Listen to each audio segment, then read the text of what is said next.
Welcome और welcome back to the educational channel of Botany Adda में आप सभी का स्वागत है। गाइस, आज मैं आपको तापीय प्रदूषण या ऊष्मा प्रदूषण या फिर थर्मल पॉल्यूशन के बारे में बताने वाली हूँ। हिंदी में टोटली मैं आपको एक्सप्लेन करूंगी, सो वीडियो के एंड तक बने रहिएगा। इसके अंतर्गत सबसे पहले मैं आपको बताऊंगी तापीय प्रदूषण क्या होता है, देन इसके बाद मैं आपको बताऊंगी तापीय प्रदूषक क्या होते हैं, और इसके बाद मैं आपको बताऊंगी तापीय प्रदूषण के कारण क्या होते हैं, स्रोत क्या होते हैं, तापीय प्रदूषण से प्रभाव क्या पड़ता है, इसको किस किस के द्वारा नियंत्रित किया जा सकता है, साथ ही साथ इससे जो है वो कौन कौन सी आपकी बीमारियां उत्पन्न होती हैं। तो ये जो आज का हमारा इंपॉर्टेंट टॉपिक है, इसको हम जो है वो कवर करने वाले हैं। ये सारे टॉपिक हम कवर करेंगे, सो वीडियो के एंड तक बने रहिएगा। चलिए अब हम स्टार्ट करते हैं आज का अपना थर्मल पॉल्यूशन।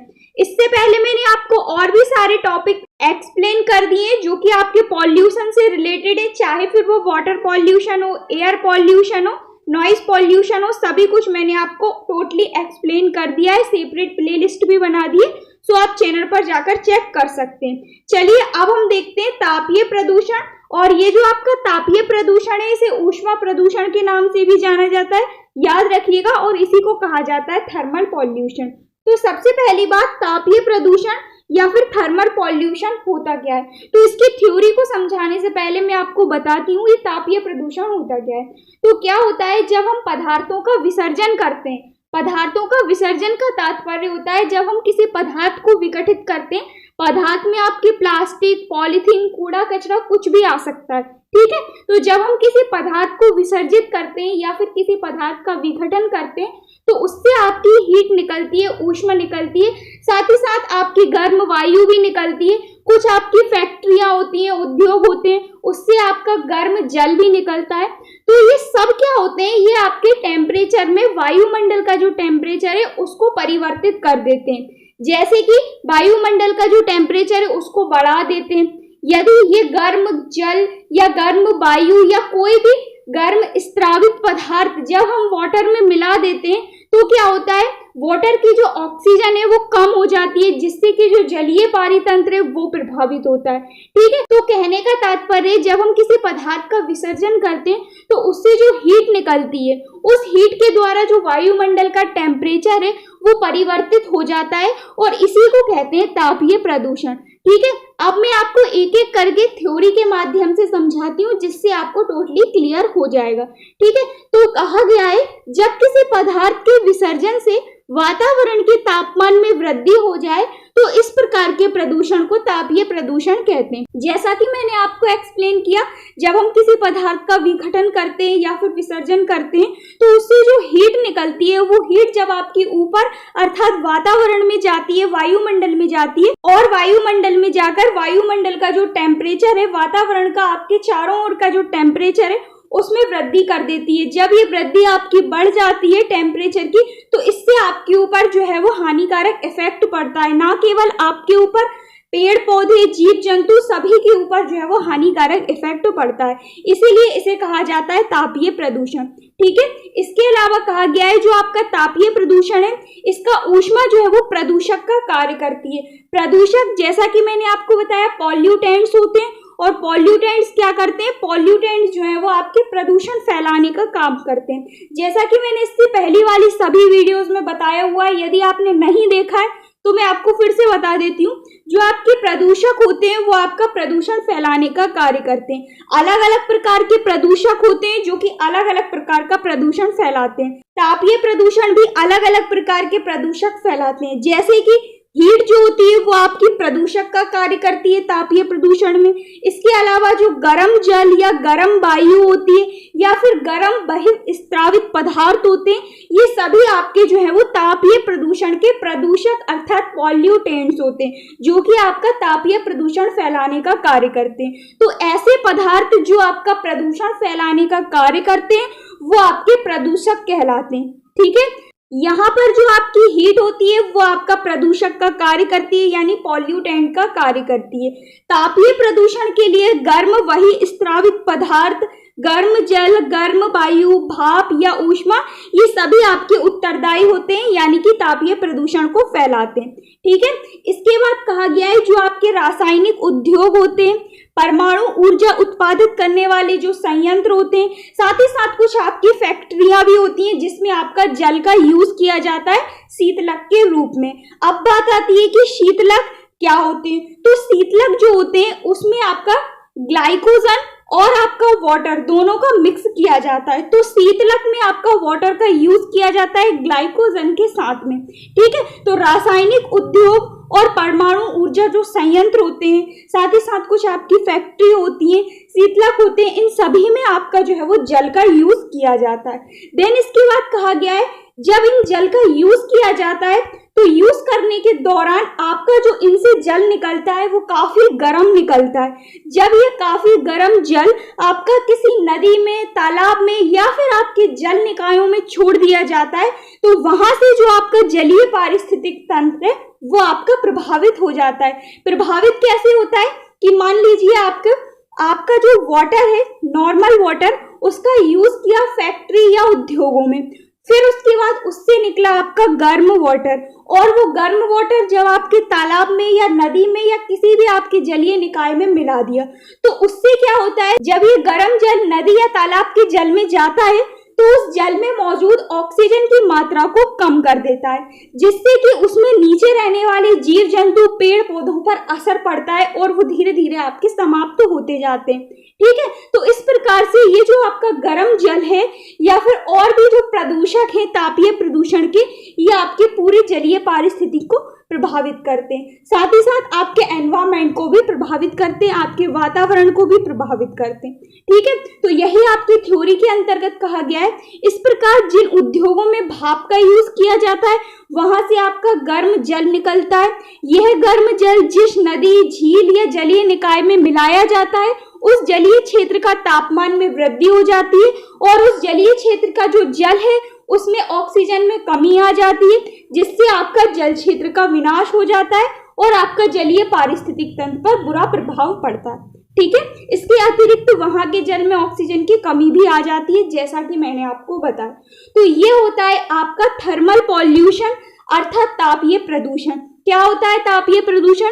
जब हम किसी पदार्थ का विसर्जन करते हैं, उद्योगों में भी कर सकते हैं, फैक्ट्रियों में भी कर सकते हैं, किसी भी प्रकार से हम जो है वो किसी भी पदार्थ का विसर्जन कर सकते हैं। तो विसर्जन के दौरान जो हीट निकलती है, जो गर्म जल निकलता है, जो गर्म वायु निकलती है, भाप निकलती है, कई प्रकार के स्रावित पदार्थ निकलते हैं, उनको जब हम वायुमंडल में या फिर तालाब में, नदियों में, झीलों में मिला देते हैं तो उससे आपका टेम्परेचर में परिवर्तन आ जाता है, टेम्परेचर में वृद्धि हो जाती है, टेम्परेचर कम भी हो सकता है, ऑक्सीजन भी कम हो सकती है। इससे आपका जलीय पारिस्थितिक तंत्र बिगड़ता है, इससे आपका एनवायरमेंट बिगड़ता है, इससे आपका वातावरण बिगड़ता है और इसी को कहते हैं आपका तापीय प्रदूषण या थर्मल पॉल्यूशन। ठीक है, थर्मल पॉल्यूशन के बाद थर्मल पॉल्यूटेंट कौन कौन से होते हैं? तो जो आपके थर्मल पॉल्यूशन को बढ़ावा देते हैं या फिर थर्मल पॉल्यूशन को फैलाते हैं उन्हीं को कहते हैं थर्मल पॉल्यूटेंट। तो इसके अंतर्गत आपकी भाप आ जाएगी, ऊष्मा आ जाएगी, गर्म जल, गर्म वायु या फिर गर्म वही स्रावित पदार्थ। ठीक है, तो ये सारे पदार्थ होते हैं, ये सारे आपके पॉल्यूटेंट्स होते हैं जो कि आपका तापीय प्रदूषण फैलाने का कार्य करते हैं और इन्हीं को कहते हैं आपके तापीय प्रदूषक। ठीक है, तो आशा करती हूँ इसकी डेफिनेशन और तापीय प्रदूषक दोनों आपको क्लियर हुए होंगे। अब हम बढ़ते हैं आगे की ओर और देखते हैं तापीय प्रदूषण के कारण कौन कौन से होते हैं जिनके द्वारा आपका तापीय प्रदूषण होता है। तो सबसे पहला है समुद्रों में किया जाने वाला परमाणुीय परीक्षण। तो जब आपका समुद्रों में परमाणुीय परीक्षण किया जाता है तो उसके दौरान आपका परमाणु विस्फोट होता है। परमाणु विस्फोट जब होता है तो आपके टेम्परेचर में वृद्धि आ जाती है। जब आपके टेम्परेचर में वृद्धि हो जाती है तो आपके काफी सारे जीव जंतु मरने लगते हैं बेचारे, काफी सारे पेड़ पौधों की डेथ होने लगती है। इस प्रकार से आपका पारिस्थितिक तंत्र पर प्रभावित पड़ता है। तो कहा गया है समुद्रों में किया जाने वाला परमाणु परीक्षण तापीय प्रदूषण का एक अति महत्वपूर्ण कारण माना जाता है। परमाणु विस्फोट से विशाल क्षेत्र में तापमान में वृद्धि हो जाती है व मछलियों एवं अन्य जीवों की बड़ी मात्रा में विनाश हो जाता है। तो इस प्रकार जो आपका परमाणुीय परीक्षण है वो आपका बहुत ही महत्वपूर्ण होता है, तापीय प्रदूषण को फैलाने का कार्य करता है और ये आपका अच्छा बिल्कुल भी नहीं होता है। इससे आपका पूरी पारिस्थितिक तंत्र जो है वो गड़बड़ा जाता है। ठीक है, इसके बाद सेकंड कारण है, जब हम अंतरिक्ष यानों को महासागरीय जल में उतारते हैं तब ऐसी स्थिति में तापमान में अत्यधिक वृद्धि हो जाती है। क्यों हो जाती है? क्योंकि जब हम ये जो आपके अंतरिक्ष यान होते हैं इनको जब हम महासागरों वगैरह में उतारते हैं तो इनसे काफी सारी गैसें निकलती हैं हानिकारक, जो कि आपके ऊपर जाकर टेम्परेचर में वृद्धि कर देती हैं। ठीक है, इसके बाद नेक्स्ट कहा गया है, प्रतिशक उपकरण वायुयान में प्रतिशकों के प्रयोग से छोड़ी गई CFC के कारण तापीय प्रदूषण आपका बढ़ता है। जो आपने रॉकेट देखे होंगे, कई प्रकार के हेलीकॉप्टर देखे होंगे, वायुयान देखे होंगे, तो वो जब चलते हैं तो नीचे से उनसे गैस निकलती है, साथ ही साथ फायर अर्थात आग निकलती है बहुत सारी। तो वो आग जो है वो ऊष्मा का कार्य करती है और उससे जो हानिकारक गैसें अर्थात उसी में होती है आपकी CFC, जो कि आपके तापीय प्रदूषण को बढ़ावा देती है। ठीक है, तो ये 3 कारण हुए। इसके बाद और भी है। नेक्स्ट है आपका प्रदूषित जल। प्रदूषित जल की सतह पर उपस्थित जो पदार्थ होते हैं उनके द्वारा अधिकतम ताप का अवशोषण किया जाता है, जिससे आपका तापीय प्रदूषण अत्यधिक बढ़ता है। इसके बाद नेक्स्ट कहा गया है, अनेक उद्योगों में जो शीतलन प्रक्रिया होती है इसके दौरान जल का यूज करके गर्म जल को नदी या जलाशयों में बहा दिया जाता है, जिससे जल का टेम्परेचर बढ़ जाता है। इसके फलस्वरूप आपकी जो मछलियां हैं, जल में रहने वाले अनेक जीव हैं, जलीय वनस्पतियां, इन सभी का विनाश हो जाता है। क्या कहा गया है? जब हम उद्योगों में या फैक्ट्रियों में जल का यूज करते हैं तो यूज करने की प्रक्रिया के दौरान या फिर शीतलन की प्रक्रिया के दौरान हम वहां से गर्म जल को निकालते हैं और उस गर्म जल को निकालने के पश्चात हम नदी या जलाशयों में मिला देते हैं। इससे क्या होता है, नदी या जलाशयों का टेम्परेचर बढ़ जाता है और वहां का जो वाटर है उसका ऑक्सीजन लेवल कम हो जाता है, जिससे आपकी मछलियां वगैरह मरने लगती हैं। ठीक है, इसके बाद नेक्स्ट कहा गया है ग्रीन हाउस गैसें। ग्रीन हाउस गैसें carbon dioxide, methane, chlorofluorocarbon, nitrous oxide, ये सभी जो होती है आपके विश्व स्तर पर वायुमंडल में वृद्धि से भी तापीय प्रदूषण फैलता है। यानी कि ये जो आपकी सारी गैसें हैं ये आपके वायुमंडल में पहुंचती हैं या फिर इनकी वृद्धि होती है, तो इससे आपका तापीय प्रदूषण फैलता है। इसके बाद नेक्स्ट कहा गया है वाहनों की संख्या। यदि वाहनों की संख्या में बढ़ोतरी होती है तो इसके कारण आपका तापीय प्रदूषण फैलता है। क्यों फैलता है? क्योंकि वाहनों से भी आपकी हानिकारक गैसें निकलती है और साथ ही साथ गर्म वायु या हीट वगैरह भी निकलती है। इसके बाद कहा गया है हाइड्रोइलेक्ट्रिकल पावर प्लांट। जो आपके हाइड्रोइलेक्ट्रिकल पावर प्लांट होते हैं वो आपके बहुत बड़ा कारण होते हैं तापीय प्रदूषण फैलाने की, क्योंकि यहाँ से जो जल का यूज किया जाता है, यूज के दौरान ऊर्जा का उत्पादन करने हेतु किया जाता है। यह जल अन्य की अपेक्षा अत्यधिक गर्म होता है और नदियों में मिलाने से तापीय प्रदूषण फैलता है। कैसे फैलता है वो मैंने आपको बताया हुआ है। इसके बाद नेक्स्ट कहा गया है कोयला जनित संयंत्र। जो आपके कोयला जनित संयंत्र होते हैं, फैक्ट्रियां होती हैं, ये भी आपके तापीय प्रदूषण फैलाने का कार्य करती। तो ये सारे कारण मैंने आपको बताए जिनके द्वारा आपका तापीय प्रदूषण फैलता है। कैसे फैलता है, कौन कौन प्रभावित होता है, जलीय पारिस्थितिक तंत्र किस प्रकार से प्रभावित होता है, ये सभी कुछ मैंने आपको बताया। ठीक है, इसके बाद अब हम बढ़ते हैं आगे की ओर और देखते हैं नेक्स्ट पॉइंट। तो नेक्स्ट पॉइंट में कहा गया है आपका तापीय प्रदूषण के स्रोत, सोर्स ऑफ थर्मल पॉल्यूशन। कौन कौन से स्रोत हैं जो कि आपके थर्मल पॉल्यूशन के होते हैं? तो इसके अंतर्गत कहा गया है आपका औद्योगिक प्रयास। औद्योगिक प्रयास में आपकी फैक्ट्रियां वगैरह, उद्योग वगैरह आ जाते हैं। घरेलू सीवेज, हाइड्रोइलेक्ट्रिकल विद्युत शक्ति, थर्मल पावर प्लांट, परमाणु ऊर्जा संयंत्र और कोयला आधारित बिजली यंत्र। तो ये सभी जो होते हैं इनसे आपका ऊष्मा, गर्म वायु, गर्म जल या कई प्रकार के स्रावित पदार्थ निकलते हैं जो कि आपके तापीय प्रदूषण फैलाने का कार्य करते हैं। इसलिए इनको सोर्स कहा गया है, सोर्स ऑफ थर्मल पॉल्यूशन। ये इंग्लिश में लिखा गया है nuclear power plant, coal fired power plant, hydroelectrical power plant, ये सारे के सारे आपके जो है वो तापीय प्रदूषण के स्रोत हैं या फिर सोर्स हैं। ठीक है, इनसे क्या होता है, उपयुक्त स्रोतों के कारण गर्म पानी का टेम्परेचर सामान्य पानी के टेम्परेचर की तुलना में 8 से 10 डिग्री सेल्सियस अधिक होता है, जो कि ऑक्सीजन की मात्रा को कम कर देता है, जिससे आपका पारिस्थितिक तंत्र पर हानिकारक प्रभाव पड़ता है। जैसा कि मैंने आपको बताया, ये जो आपके सारे स्रोत हैं, इनसे क्या होता है, आपका जो नॉर्मल पानी का यूज किया जाता है, यूज करने के दौरान इनसे आपका गर्म पानी निकलता है, और वो जो गर्म पानी है उनका जो टेम्परेचर है वो आपका 8 से 10 डिग्री होता है, जो कि बहुत ही अधिक होता है। जब ये गर्म वाटर आपका नदी, तालाबों या फिर अन्य जलीय निकाय में मिलाया जाता है, तो वहां से आपके ऑक्सीजन में कमी आ जाती है, जिसके कारण आपके पारिस्थितिक तंत्र पर हानिकारक प्रभाव पड़ता है। ठीक है, तो ये हुए इसके सोर्स अर्थात स्रोत। अब हम बढ़ते हैं आगे की ओर और देखते हैं तापीय प्रदूषण के प्रभाव, कौन कौन से इफेक्ट पड़ते हैं, क्या क्या इफेक्ट पड़ते हैं और किस किस के ऊपर इफेक्ट पड़ते हैं आपके थर्मल पॉल्यूशन से। तो सबसे पहली बात, जलाशयों के तापमान में वृद्धि से जल तंत्र कई तरह की हानि होती है। जो आपके जल तंत्र या फिर जलीय निकाय हैं उसमें आपकी हानि होती है, कई प्रकार से होती है। उसमें रहने वाले जीव भी प्रभावित होते हैं, जैसे मछलियों में अंडभेदन जो होता है समय से पूर्व हो जाता है, जो कि अच्छा नहीं होता है। ट्राउन जो मछलियां होती हैं उनके अंडे देने की क्षमता बाधित होती है। इसके बाद कहा गया है गर्म जल में O2 की कमी होने से जैविक ऑक्सीजन डिमांड यानी BOD बढ़ जाता है, या फिर BOD की मांग बढ़ जाती है। जलमग्न जो पौधे होते हैं वो परिवर्तित होने लगते हैं। इसके बाद कहा गया है जलीय पौधों में प्रवासन भी प्रभावित होता है। जो जलीय पौधे होते हैं उनका जो प्रवासन है, माइग्रेशन है, वो भी प्रभावित होता है। इसके बाद कहा गया है जो आपकी अल्ट्रावायलेट विकिरणें हैं यानी UV विकिरणें हैं, इनकी अधिकता से कई प्रकार की बीमारियां होती हैं, जैसे कैंसर या फिर त्वचा से संबंधित अनेक प्रकार की बीमारियां उत्पन्न होती हैं। इसके बाद कहा गया है तापीय प्रदूषण से ध्रुवीय प्रदेशों तथा पर्वत के शिखरों पर जमी बर्फ के पिघलने से समुद्री जल का स्तर जो है वो लेवल बढ़ जाता है या ऊंचा हो जाता है। देन इसके बाद कहा गया है तापीय प्रदूषण से जल चक्र यानी जो वाटर के साइकिल्स हैं उनमें भी परिवर्तन आ जाता है, जिससे कहीं ना कहीं सूखा पड़ सकता है और कहीं कहीं के जोन में आपकी बाढ़ भी आ सकती है।